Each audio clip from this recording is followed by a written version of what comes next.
10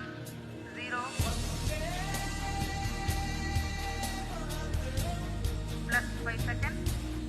Lift-off normal. Here we have a majestic liftoff of LVM-3 M4 rocket carrying India's prestigious Chandrayaan-3 spacecraft. P2 tracking. प्रज्वलन और सफलतापूर्ण उत्थापन LVM-3 M4 rocket का।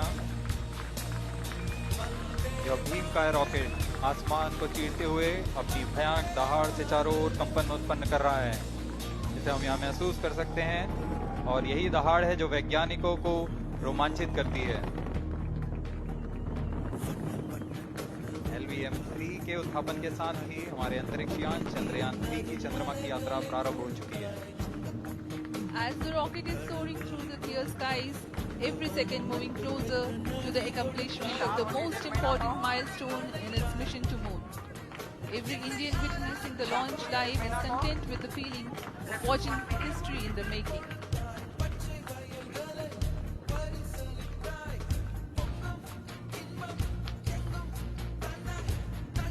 चंद्रमा की सतह पर अपना छाप छोड़ने के लिए चंद्रयान-3 अपने मिशन को पूरा करने निकल चुका है। वर्तमान में दोनों S-200 स्टेप ऑन बूस्टर सामान निष्पादन करते हुए अपनी निर्दिष्ट कक्षा की ओर बढ़ रहे हैं।